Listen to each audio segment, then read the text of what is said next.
प्रभूची स्तुती हो. माझं नाव आहे पास्टर राजेश केदारी आणि सर्वांचे या व्हिडिओमध्ये स्वागत असो. येशू ख्रिस्त आपल्या व आपल्या फॅमिलीला आशीर्वादित करो आणि सुरक्षित ठेवो. प्रियानो, हा संदेश खूप महत्त्वपूर्ण संदेश आहे, म्हणून कृपा करून हा संदेश तुम्ही ऐका.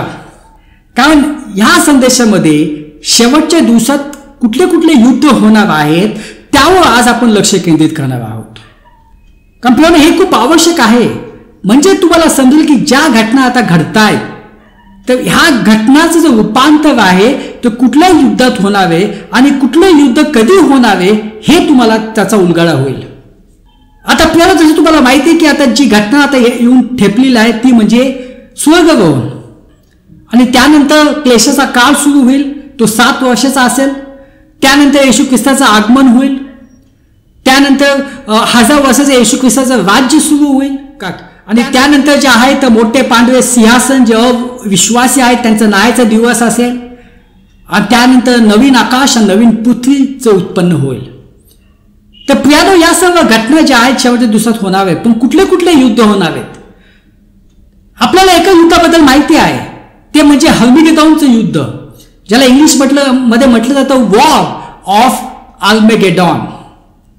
आता हे जे युद्ध जे आहे, ज्याला प्रॉफिटिक वॉर असे म्हटलं जातं, आता हे युद्ध कधी होणार आहे? हे युद्ध जे आहे क्लेशाच्या काळाच्या शेवटी होणार आहेत, म्हणजे ट्रिब्युलेशनच्या शेवटी ते होणार आहेत.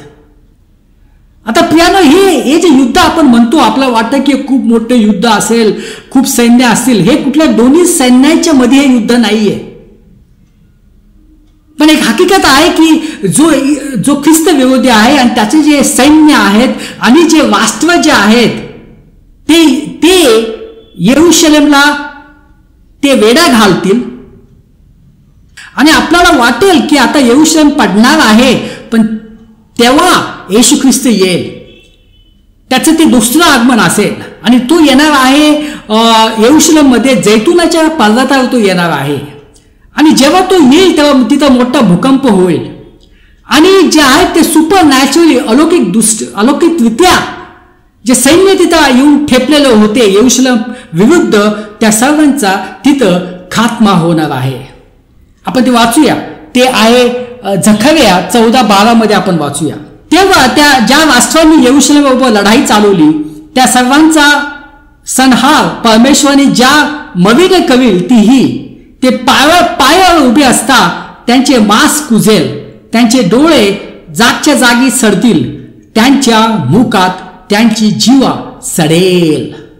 2 थेसलकरास पत्र 2:8. मग तो नीतिमान पुरुष प्रकट होईल, त्याला प्रभू येशू आपल्या मुखातील श्वासाने मारून टाकेल आणि तो येताच आपल्या दर्शनाने त्याला नष्ट करेल. म्हणजे प्रियानो, तिथं पुष्कळ सैन्य असतील शत्रू लोकांचं, पण जेव्हा येशू ख्रिस्त येईल त्याच्या सामर्थ्याने चमत्कारित्या जे आहेत त्यांचा नाश होणार आहेत. इथं काय म्हटलेलं आहे? आपल्या मुखातील श्वासाने मारून टाकेल. कारण प्रियानो, कोणीही देवाच्या विरुद्ध लढाई करू शकत नाहीये. आणि देवा येशू ख्रिस्ताचं जे आहे ते उपस्थितीच पुष्कळ आहे आणि उपस्थितीने या सर्वांचा नाश होणार आहे. तर ही जी आहे ही आहे हर्मिगेदॉनचं युद्ध, आर्मेगेडॉन युद्ध, आणि ते होणार आहे क्लेशाचा काळ शेवटी. आणि दुसरे जे 2 युद्ध जे आहेत त्याला म्हटलं जातं गॉग आणि मेगॉग. आता एक गॉग आणि मेगॉगचं युद्ध जे आहे ते क्लेशाच्या काळाच्या संबंधित आहे, आणि दुसरं गॉग आणि मेगॉग युद्ध जे आहे ते येशू ख्रिस्ताचे जे 1000 वर्षाचं राज्य आहे मिलेनियम किंगडम त्याच्या संबंधित आहे. आता प्रियानो, हे गॉग आणि मेगॉग म्हणजे काय? हे कुठलं युद्ध आहे ते आपण वाचूया. एझेकिएल 38:2-3. परमेश्वराचे वचन मला प्राप्त झाले की मानवपुत्रा, मागोग देशातील गोग जो रोश, मेशेक व तुबाल याचा अधिपती, त्याच्याकडे आपले मुख करून त्याच्या विरुद्ध संदेश दे. त्याला सांग, प्रभू परमेश्वर म्हणतो, पहा, अरे गोगा, रोश, मेशेक व तुबाल यांचा अधिपती मी तुझ्या विरुद्ध आहे. आता प्रियानो, इथं म्हटलं आहे गॉग आणि मेगॉग म्हणजे काय? इथं काय म्हटलं? मानवपुत्रा. एझेकिएलला परमेश्वरने सांगितलं मागोग देशातील गोग जो रोष मेशेक व तुबॉल याचा अधिपती त्याच्याकडे आपलं मुख करून त्याच्या विरुद्ध संदेश दे. त्यानं गोग जो आहे, गोग एका व्यक्तीचं नाव आहे, पण हे व्यक्तीचं नाव नसून ते त्या व्यक्तीचं जे टायटल आहे, म्हणजे हे प्राईम मिनिस्टर पण असू शकेल, प्रेसिडेंट. गोगचा अर्थ असतो की गर्विष्ठतेने फुगलेला.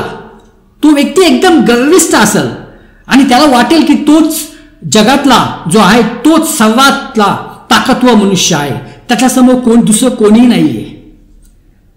तर मानवपुत्र मागोग देशातील गोग, जो रोष मेशेल व टुबॉल.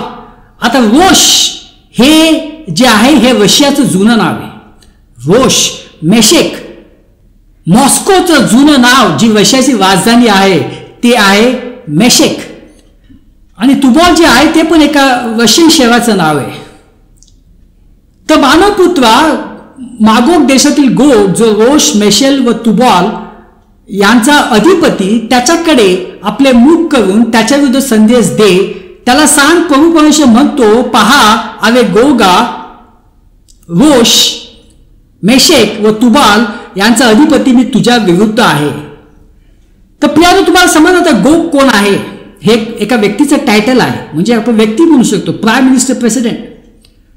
आणि तो जो आहे तो रोष म्हणजे रशिया, मेशेक म्हणजे मॉस्को, टुबॉल हे पण एका रशियन शहराचं नाव आहे. आणि काही बायबल स्कॉलर्स म्हणतात की ते टर्की पण असू शकेल. इथं काय म्हटलं, मागोग देशातील गोग. आता हे मागोग काय आहे? मागोग म्हणजे जो नोहा होता त्याचा नातूचं नाव आहे. तर तो जो आहे तो ह्या विभागामध्ये, ह्या प्रदेशामध्ये तो आला असावा. आता प्रियानो, आता हा जो प्रदेश कुठला होता? आता तुम्हाला माहिती की पहिलं जे होतं, पहिलं USSR होतं, म्हणजे जुनं सोव्हिएट युनियन. त्यातला दक्षिणेचा जो भाग आहे त्याला मागोग म्हटलं जातं. आता जो USSR जो होता, सोव्हिएट युनियन, त्यामध्ये 50 देश होते, मोठा असा तो प्रदेश होता. तर दक्षिणेच्या भागला म्हटलं जात होतं मागोग. आता या 50 देशामध्ये कोण कोण होते? आता हे तर तुम्ही इतिहासामध्ये वाचला असेल, पण मी तुम्हाला 15 मेन देश सांगतो. ते होते Armenia, Azerbaijan, Belarus, Estonia, Georgia, Kazakhstan, Kyrgyzstan, Latvia, Lithuania, Moldova, Russia, Tajikistan, Turkmenistan, Ukraine आणि उझबेकिस्तान. तर हे जे होते त्यामध्ये सामील होते सोव्हिएट युनियनमध्ये. आता हे जे सोव्हिएट युनियन जे होतं ते 1951 मध्ये ते कोलॅप्स झालं. 1991 मध्ये ते कोलॅप्स झालं. ते चालू होतं 1922 पासून ते 1991 पर्यंत. 91ला ते कोलॅप्स झालं आणि हे सर्व जे देश आहेत ते आता वेगळे वेगळे स्वतंत्र देश झालेले आहेत. आणि युक्रेन जो देश होता हा पहिला देश त्यातून तो बाहेर निघाला. आता जसं मी सांगितलं, कुठले देश जे आहेत ते मेगॉग देशच्या प्रदेशामध्ये होते. त्यांचे नाव आपण बघूया. त्यांचे नावं आहेत Kazakhstan, Uzbekistan, Turkmenistan, Tajikistan, Kyrgyzstan, Afghanistan आणि पाकिस्तान पण असेल.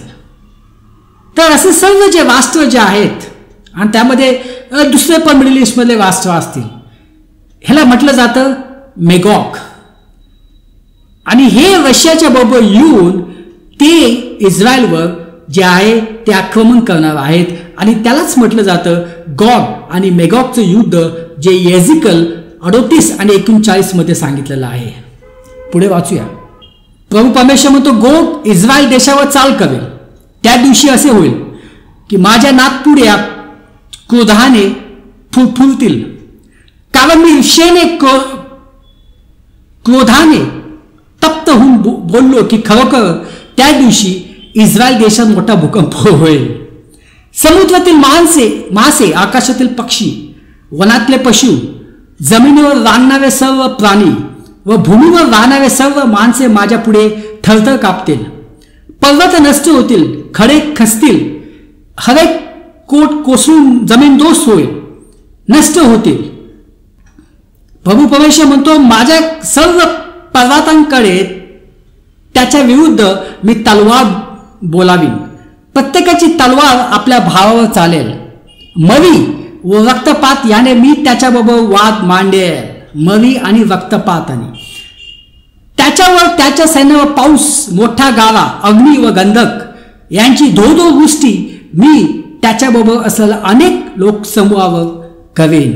हे मानवपुत्रा, गोगा विगो संदेश देऊन सांग, प्रभू परमेश्वर म्हणतो, हे गोगा, रोश, मेशेक व तुबाल यांचा अधिपती, म्हणजे हा जो गोगा जो आहे तो हा रशिया, मॉस्को याचा तो अधिपती आहे, म्हणजे प्रेसिडेंट किंवा प्राईम मिनिस्टर पाहू शकेल. मी तुझ्या विरुद्ध आहे. मी तुला माघारी फिरवीन, तुला घेऊन जाईन, उत्तरेच्या अतिशय दूर प्रदेशात तुला यायला लावीन. काय म्हटलंय? उत्तर. आता इस्रायलचं उत्तर काय? तुम्ही बघा, उत्तर आहे मॉस्को. तुला इस्रायलच्या पर्वताकडे आणील. मी तुझ्या डाव्या हातातले धनुष्य उडवून देईन. तुझ्या उजव्या हातातले बाण खाली पाडेन. प्रियानो, हे जे आहे सिम्बॉलिक आहे, कारण आता धनुष्य आणि बाण नाही आहेत, आता जे आहेत ते मिसाईल्स. तू इस्रायलच्या पर्वतावर पडशील. तू तुझे सर्व सेनासमूह आणि तुझ्याबरोबर असलेले लोकसमूह हे तुम्ही सगळे पडाल. मी तुम्हाला नाना प्रकारचे हिस्त्र पक्ष्यांना व वनू पशूंना भक्ष्य म्हणून खाण्यासाठी देईन. तर प्रियानो, असे 3 प्रकारचे युद्ध होणार आहे शेवटच्या दिवसामध्ये. एक आहे हर्मगेदोनचं युद्ध, जे क्लेशाच्या काळाच्या शेवटी होईल. एक आहे गोग आणि मेगॉगचं युद्ध, जे क्लेशाच्या काळाच्या सुरुवातीला होईल. आणि दुसरं जे गॉग आणि मेगॉग युद्ध जे आहे ते मिलेनियम किंगडम, म्हणजे येशू ख्रिस्ताचा 1000 वर्ष झाल्यानंतर किंवा शेवटी ते होणार आहे. या सर्व गोष्टी बायबलमध्ये लिहिलेल्या आहेत प्रियानो. म्हणून प्रियानो, तारण होणं खूप आवश्यक आहे. जर तुम्ही तारण व्हाल तर ह्या सर्व गोष्टीपासून तुम्ही वाचाल. या सर्व युद्धांपासून, सर्व गोष्टीपासून तुम्ही वाचाल आणि तुम्ही स्वर्गात आनंदात असाल. पण जर तारण नसेल झाले तर हितच तुम्हाला या गोष्टीतून जावं लागेल, भयानक गोष्टीतून जावं लागेल. हालेलुया. आपण प्रार्थना करूया. पिता परमेश्वर, धन्यवाद देतो या वेळेसाठी. ही सर्व प्रार्थना येशू ख्रिस्ताच्या नावाने करतो. आमेन.